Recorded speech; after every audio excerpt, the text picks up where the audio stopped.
Est-ce que tu peux nous raconter comment est-ce que tu vivais à la maison avec papa et maman? C'était une situation c'était horrible en fait. Un jour tout allait bien, un jour tout allait mal. On savait jamais en fait. Il était tyrannique avec nous. C'était vraiment ça. Il pouvait être charmant et puis d'une minute à l'autre être tyrannique, nous frapper, nous insulter, nous menacer. Et c'était un peu le prince charmant, disons. Ma maman, elle a tombé amoureuse en fait de cet homme parce que c'est le prince charmant. Typiquement, c'est un peu le cliché, le tableau un peu typique. Et devant les personnes, devant les inconnus, devant les étrangers, c'était le mari parfait qui prenait soin de sa femme, qui prenait soin de sa fille, qui demandait si les autres voulaient boire, si les autres avaient besoin de quelque chose. Et puis dès que la porte se refermait, il changeait de visage en une fraction de seconde. Et puis on avait fait une seule chose de travers et on se recevait une gifle. Où on était punis. Wow. Donc en fait, T'avais quel âge toi à ce moment-là? Jusqu'à mes 9 ans, ouais. jusqu'à mes 9 ans, 10 ans. Ils se sont séparés à ce moment-là. Ok. Donc en fait, moi je me rappelle toujours d'une amie qui était venue à une soirée chez nous, une bonne amie à moi.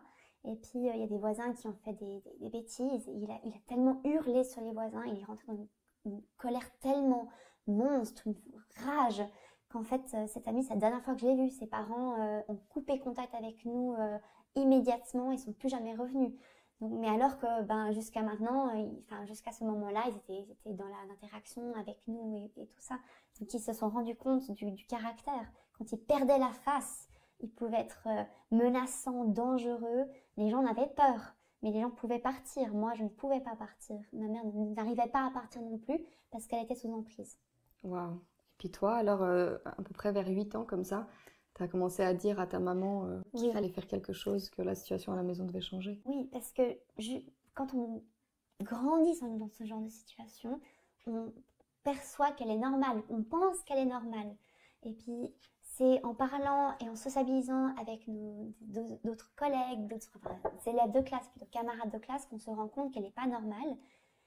Et aussi de vivre dans cette peur, dans ce stress, de toujours marcher sur des œufs. En fait, j'étais plus sereine à l'école que j'étais chez moi. Quand j'étais chez moi, le pic d'adrénaline, le pic de cortisol, le pic de peur, il remontait en fait. C'était horrible. Donc on rasait les murs, on était vraiment... il pouvait à tout moment Wow. venir nous jeter un livre au visage, nous gifler, nous frapper, nous insulter, nous menacer. Donc oui, c'est à partir de 8 ans et il y a eu un événement qui a déclenché ça. Il y a eu un épisode où il était extrêmement violent et à ce moment-là, c'est moi qui lui ai demandé de partir de la maison. Puis ce jour-là, j'ai vraiment cru que j'allais mourir, qu'il allait mettre fin à ma vie. Ma mère essayait de me faire taire parce qu'elle avait peur, parce qu'il se montrait extrêmement menaçant. Et imaginez-vous, un homme d'un mètre 80 même, qui est votre référent. En fait, c'est la personne que vous percevez comme la personne qui est censée vous apporter de la stabilité, vous apporter du bonheur, qui vous hurle dessus, qui vous menace, et puis vous êtes même pas, un mètre et quelques, en fait. Vous êtes tout petit par rapport à cette personne. Donc, il y a déjà une supériorité de taille, une supériorité aussi de hiérarchie. C'est le parent. Et puis, à cette personne, vous lui dites de partir parce que vous ne pouvez plus vivre avec cette personne. C'est vous ou c'est elle. Puis, à un moment donné, il faut choisir, en fait. Oui. Donc, Waouh. donc voilà. On a vraiment l'impression d'entendre une question de survie, là. C'est de la survie. C'est clairement de la survie. Et est-ce que tu te souviens quand même de certains moments de tendresse avec lui? Est-ce que tu as partagé quand même certains moments plus calmes, heureux, des sorties? Il y a eu des sorties qui ont été heureuses, oui. C'était pas tout le temps terrible. Il avait des côtés où il jouait au papa tendri, au papa adorable, le papa qui, voilà, il m'a fait des câlins, il m'a fait des bisous, il m'a donné de l'attention, de l'affection, disons. Mais c'était toujours, alors la plupart du temps c'était devant d'autres personnes. Et puis je savais qu'au moment où il décidait que j'avais fait quelque chose de mal, je me retrouvais par terre, balancée hors de ma chaise, ou il m'avait déjà lancé un dictionnaire à la figure, ou enfin voilà, ça avait vraiment le côté, il fallait respirer et puis rester toute droite, le dos bien droit, et puis ne pas broncher, oui, exactement. Wow. Ne pas broncher, parce que oui, c'est pas tout le temps horrible, c'est pas tout le temps terrible, mais ça pouvait d'un moment à l'autre totalement dégénérer. Et alors, quand vraiment tu voyais que tu n'arrivais plus avec cette situation, T'en as parlé à ta maman? Est-ce que ta maman, déjà, Non, elle était prête à entamer une procédure de divorce, par exemple, non, ou elle une s'est totalement séparation? fermée à l'idée. En fait, elle n'a jamais abordé l'idée. C'est moi qui lui ai abordé l'idée À 8 ans. à 8 ans, de lui dire, en fait, c'est pas possible de vivre avec une personne comme ça. J'en ai marre. J'ai des idées suicidaires. J'ai envie de me jeter par la fenêtre. J'avais plein de projets suicidaires que j'allais mettre en place. J'avais des moments où, de nouveau, chez les personnes suicidaires, en fait, c'est le côté pour et contre. En fait, le côté pour, c'était que j'avais mes grands-parents, j'avais ma maman, j'avais l'école, et puis le côté contre, c'était lui, en fait. Enfin, côté pour, Oui, bien sûr. me suicider, mettre fin à ma vie. Donc à ce moment-là, à 8 ans, je lui fais part du fait que je ne pouvais plus vivre avec une personne comme ça, que c'était moi ou c'était lui. Lui pouvait partir, moi, je ne peux pas partir. Si je pars, c'est par la porte de la mort, en fait. Waouh. Donc, Waouh, oui. c'est tellement fort ce que tu dis. Donc ma maman, non, était sous emprise. Et en fait, les femmes sous emprise n'arrivent pas à se rendre compte qu'elles ferment les yeux. Elle a littéralement fermé les yeux devant une situation où il y avait de l'abus mental et physique. Elle a totalement fermé les yeux. Et c'est moi qui lui ai fait ouvrir en toquant à sa porte, en disant, mais enfin, c'est pas en nous protégeant, tu nous protèges pas, tu nous livres à un criminel, tu nous livres à un abuseur, et tu dois nous sortir de là, c'est ton rôle en tant que parent. Tu dois nous sortir de C'était nous protéger. extrêmement mature à cet Voilà. âge-là. Oui, on m'a toujours dit ça, on m'a toujours dit ça. Comment s'est passée alors cette séparation? C'était... Lui, il a accepté lorsque ta mère, elle lui en a parlé? ou- Non, ma mère ne lui en a jamais parlé. Elle a glané des preuves derrière son dos en secret, en ayant peur qu'il découvre ça et qu'il, et voilà, enfin, de nouveau, qu'il soit violent avec elle, avec nous. Et puis nous sommes partis, il nous avait pas dit, il nous a rien dit. Nous sommes partis un Noël sans lui chez mes grands-parents. Et puis nous sommes jamais revenus. Wow. Quand on est revenu, parce qu'il fallait aller à l'école, on est revenu dans des hôtels. On a changé d'hôtel pendant plusieurs mois. C'était 3 ou 4 mois, je ne sais plus maintenant. 3 ou 4 mois où on changeait d'hôtel toutes les 2 semaines pour être sûr qu'il ne nous retrouve pas. En fait. Mais il savait où vous alliez à l'école. Il aurait très bien pu Exactement. passer à l'école, du coup. Oui, on Tu avait allais à l'école avec super une peur. peur au ventre. Exactement, l'école avait été mise au courant, comme quoi il y avait des gros problèmes familiaux. Et puis on attendait notre mère à l'intérieur de l'école, ensemble. Donc on avait un téléphone, ma mère nous avait donné un téléphone à ce moment-là, pour qu'elle vienne nous chercher au perron de l'école et qu'on n'aille pas en dehors, qu'ils ne puissent pas venir. C'est une école aussi qui était assez protégée, assez fermée. C'est incroyable. Donc en fait, oui, on avait super peur. Il a aussi rôdé autour de la maison, il a sonné une fois à notre porte, alors que ça avait été interdit par le juge. Parce qu'après, il y a eu une mesure Il y a d'éloignement, eu une c'est ça? mesure d'éloignement, bien sûr. Enfin, comme toute mesure d'éloignement, j'ai envie de dire... Enfin, Il y a c'est pas une mesure d'éloignement qui va empêcher un fou de venir toquer à votre porte et venir vous faire du mal. Oui. En fait, c'est une mesure d'éloignement, c'est un papier, en fait. C'est une décision d'un juge, mais rien ne l'empêche de le faire, en fait. Pendant toute cette procédure de séparation, ton papa a parlé d'aliénation parentale. Oui. À ton avis, pourquoi est-ce qu'il a utilisé cet argument? Est-ce que ça aurait pu être vrai? Non, jamais. Jamais, jamais, jamais. Notre mère a Est-ce que essayé... ta mère essayait justement de te dire ne va pas voir ton père, ou est-ce Non. qu'au contraire elle te demandait Elle si nous a tu voulais demandé garder plusieurs fois la question. liens? Est-ce que tu veux aller voir ton père? Est-ce que tu veux Oui. aller voir ton père? Est-ce que tu veux aller voir ton père? Et à un moment donné, je lui ai vraiment regardé droit dans les yeux. Je lui ai dit, mais arrête de dire ça, je pense. C'est moi qui ai demandé le divorce, entre guillemets. C'est pas Oui. toi, c'est moi qui te l'ai demandé. Il y a bien une raison. Jamais de la vie, je veux le revoir. Et le fait qu'il nous ait déjà obligés à venir le revoir une fois avec la voisine, pour moi, c'est déjà une trahison de l'État. C'est qui vous a obligé? Le juge. Le juge? Le juge nous a obligés. Parce qu'il estimait qu'il fallait quand même garder un lien avec le père? Il voulait savoir comment ça allait se passer, essayer un peu de recoller les morceaux, mais quand vous voulez-vous recoller les morceaux entre quelqu'un qui abuse quelqu'un d'autre, c'est pas possible. Et comment t'as pris, toi, cette décision? Mal, très mal. Moi, je me sentais trahie par la justice, que même l'intervention, parce qu'on a eu la SPJ qui est venue, qui est maintenant la DGJ, qui est venue à la maison, qui nous a dit, enfin chez nous, qui nous a dit, voilà, qu'est-ce qui s'est passé? On lui a expliqué en long et en large à ce monsieur, qui était d'ailleurs très très bien, qui a compris la situation, qui a compris le fait que nous avions besoin d'être protégés envers cette personne, qui l'a fait savoir au juge, qu'il a tout simplement balayé de la main. Le juge n'a pas accepté? Le juge a accepté seulement dans une deuxième mesure. Ok. Après la visite avec cette voisine, qui s'est d'ailleurs très très mal passée. Et puis avant que ma maman, au moment où ma maman m'a dit que j'allais devoir aller chez eux, j'ai eu un épisode, en fait, j'ai eu extrêmement mal au ventre, j'ai vomi de manière incontrôlée. Je suis allée à l'hôpital, j'ai été gardée en observation pendant une nuit. Ils n'ont rien trouvé, ils ont fait une échographie, ils ont fait tout ce qu'il fallait. Ils n'ont rien trouvé. Et c'est ma psychologue et ma pédiatre qui ont gardé le diagnostic de quelque chose en fait de psychique. C'était l'impact de mon cerveau qui ne pouvait pas supporter le fait que je devais revoir ce monstre. C'était qui était somatique. en train, oui, exactement, psychosomatique, qui ne supportait pas le fait que je devoir revoir ce monstre, devoir le revoir à nouveau, de revoir interagir avec lui, alors que pour moi, l'État devait me protéger, ma mère me protégeait, et enfin les gens commençaient à se réveiller. Et là, il y a eu la possibilité que j'aille devoir le voir seul tous les week-ends. Et juste le fait de dire ça, ça m'a précipitée dans une peur incontrôlable qui s'est vraiment répercutée sur mon corps. Waouh. Donc voilà. Et alors, qu'est-ce qui s'est passé lors de cette visite? Tu disais que ça s'était plutôt mal passé. Très mal passé, il a essayé de nouveau. Comme d'habitude, c'est un malade, mais il cache très très bien son jeu. Il a essayé de nous acheter des cadeaux. Voilà, on a 8, 9, 10 ans, hein, les enfants, ça s'achète facilement, entre guillemets. Il pensait nous influencer, il pensait nous acheter par des cadeaux. Toi, ça a joué et sur... je lui ai tout renvoyé à la figure. Je lui ai dit que jamais de la vie, qu'il ne pourrait jamais pardonner ce qu'il a fait, que je ne voulais plus jamais le voir. De nouveau, ça a dégénéré en cris, en pleurs. Et je suis partie en pleurant de la voisine, en courant. J'ai pas arrêté jusqu'à ce que je sois chez moi. Et puis j'ai dit à ma maman que je ne pouvais pas aller le voir, que je devais parler au juge, que je devais parler à quelqu'un, mais que je n'accepterais pas, qu'il fallait m'enchaîner, qu'il fallait littéralement me déplacer de force pour que j'aille voir cette personne.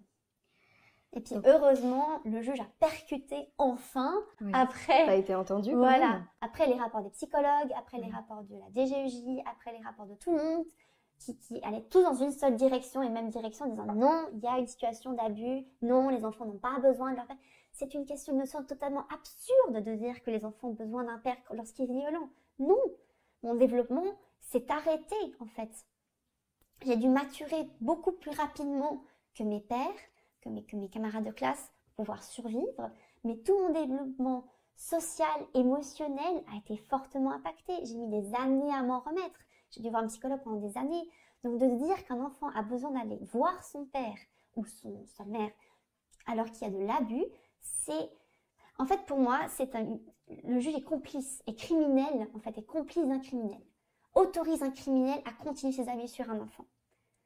Et je ne comprends pas ce genre de décision. Donc heureusement, le juge a percuté, je le remercie, parce que je pense que je ne serais plus ce monde il m'avait obligée à aller le voir. Donc dans ton cas-là, on peut dire que en fait la décision venait vraiment de toi. Clairement, ça a l'air oui. d'être extrêmement clair. Ma mère a appliqué ce que je voulais.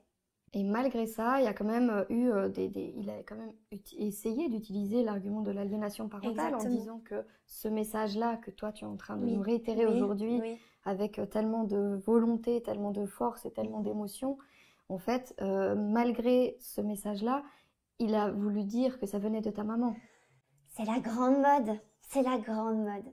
C'est le parent qui influence ses enfants pour pas aller le voir, alors que en fait, c'est juste que tu as abusé tes enfants et que tu les as mis dans une détresse psychique et physique qu'ils en vomissent à l'idée de te voir. Voilà. Est-ce que tu as eu peur, du coup, qu'il puisse avoir une garde? Oui, super peur. J'en ai vomi de manière incontrôlée. Franchement, je me serais pendue. Le fait d'aller le voir, je n'aurais pas pu. Déjà, le voir alors que ma mère était là pendant les 8 à 9 premières années de ma vie, j'ai été détruite. Oui. Psychiquement. Il m'a aussi fait des choses au niveau de mon corps. Il m'a frappé, il m'a déboîté l'épaule, il m'a comprimé le poignet, il m'a étranglée. Voilà, j'ai eu des bleus, j'ai eu les marques de ses mains sur moi, en fait. Donc j'ai dit à ma psychologue, c'était pas les bleus physiques, ça se voit. Les bleus mentaux sont beaucoup plus difficiles à guérir, détecter et à guérir. Donc voilà, non, le fait, ça me terrorisait de devoir me dire que ma mère n'aurait pas pu nous protéger parce que la justice, qui finalement ne nous connaît pas, en fait, n'a seulement accepté de nous rencontrer que plusieurs années après. aurait balayé un rapport, en plus de l'État même, en fait, aurait été contre une organisation de l'État qui est la DGEJ, qui aurait balayé le rapport et qui aurait dit non pour leur développement. Enfin, voilà, heureusement que ça s'est pas passé. Je sais que je connais des situations où des enfants ont dû être, voilà, qui ont dû être obligés de voir leur père, souvent le père d'ailleurs, et enfin, ça s'est très très mal passé et toute leur vie, ils ont vie pourrie en fait. Leur vie est pourrie, leur vie a été détruite, ils sont détruits de l'intérieur. J'ai encore pu être sauvée à temps, entre guillemets. Et toi, aujourd'hui, tu n'as plus du tout de contact avec lui? Non, j'en veux pas. Question un peu obsolète vu ton discours. Oui. Est-ce que tu regrettes de ne pas avoir passé toutes ces années, ne serait-ce qu'avec un petit contact? Est-ce qu'aujourd'hui, tu voudrais peut-être reprendre un peu contact avec lui? Je regrette le fait de ne pas avoir eu de père, ça c'est sûr. J'aurais bien voulu un pour mon développement, mais je suis tellement libérée d'un monstre comme ça. En fait, c'est juste ça. Voilà. J'aurais bien voulu avoir un père, mais un bon père. Oui. Pas un père destructeur, pas un père fou, pas un père pervers narcissique, pas un père... voilà. C'est quoi un bon père? Quelqu'un qui vous aime, quelqu'un qui vous... Voilà. De toute façon, en tant qu'enfant, il faut être corrigé quand on fait des erreurs. On a besoin d'être guidé, mais quelqu'un qui est bienveillant, quelqu'un qui ne vous insulte pas, quelqu'un qui ne vous descend pas, quelqu'un avec qui vous avez un lien, que vous pouvez prédire son comportement, en fait, aussi. Il était imprédictible. Oui, cette instabilité. Et cette instabilité vous fait que vous êtes terrorisé de l'intérieur.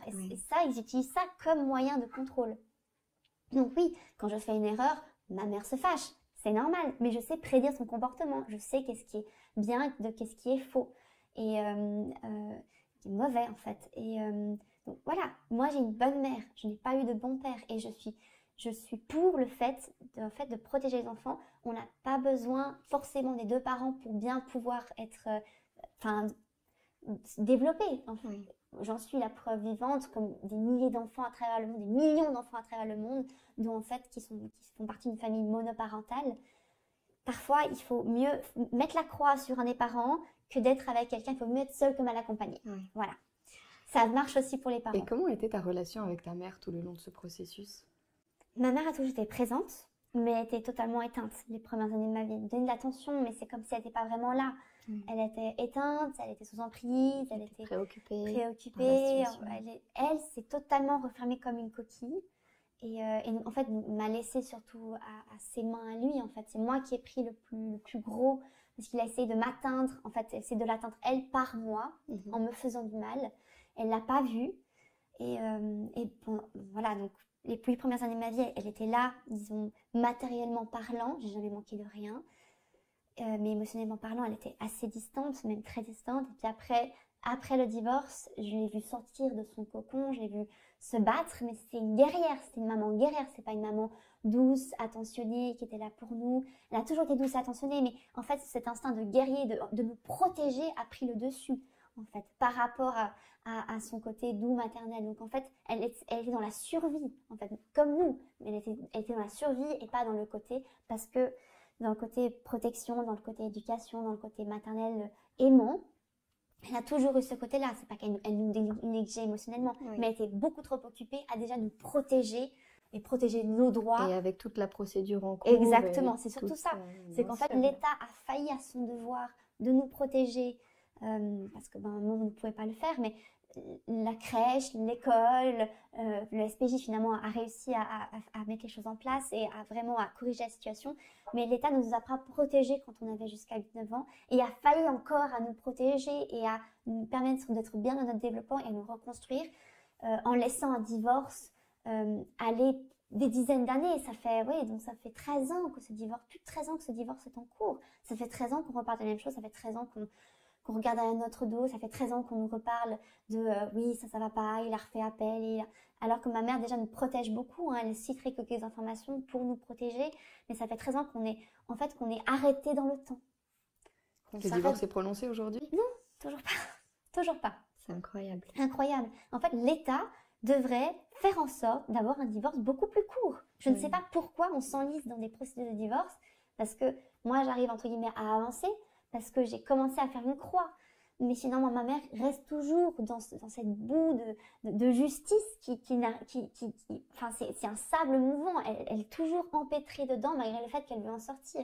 Et l'État ne protège pas ni les enfants, ni la femme, et laisse en fait parce qu'il continue finalement à nous attaquer et à nous harceler par la procédure de divorce. Et l'État continue à le laisser faire.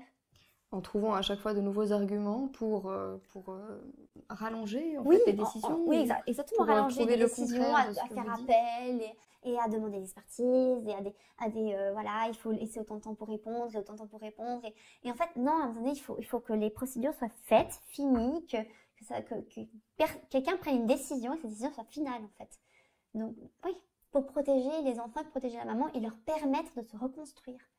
Moi, j'ai pu me reconstruire ma maman toujours dans ce cas-là. Et alors du coup, toi maintenant, ta vie actuelle, t'es contente? Oui, enfin. Mais j'ai mis énormément de temps parce qu'au niveau social, j'avais beaucoup de problèmes sociaux à socialiser avec mes pairs, avec mes camarades de classe. J'étais très isolée à l'école parce que je n'avais que ce genre de socialisation violente, agressive, imprévisible que j'avais reçu ou absente, ma maman, durant mon enfance, durant mes premières années de vie. Et on sait que c'est super important pour le développement d'un enfant de sociabiliser. Et il nous empêchait de sociabiliser parce qu'il nous isolait. C'est sa manière de faire, il nous isole. L'ami qui n'est plus jamais revenu, il nous isolait pour mieux nous contrôler. Donc j'ai mis énormément de temps, j'ai mis 10 ans à sociabiliser, à me faire des amis avec qui j'ai pu rester. Donc maintenant c'est bon, il n'y a plus de problème. Mais c'est tout un développement, comme j'ai dit, j'étais arrêtée dans mon développement très jeune. Et j'ai mis 10 ans à remettre ce développement en place. Et en fait, j'avais toujours l'impression d'être en retard par rapport à mes collègues, à mes camarades de classe, à mes amis. Être en retard sur ma vie sociale, être en retard sur plein de choses au niveau de la vie active. Parce que j'étais trop occupée à survivre les 8 premières années de ma vie, plus encore toutes les années qui ont suivi dans le divorce. Voilà. Je te remercie beaucoup en tout cas pour ce témoignage. On te souhaite beaucoup de chance pour la suite et beaucoup de plaisir. Oui, on va s'éclater maintenant. C'est bon. Super.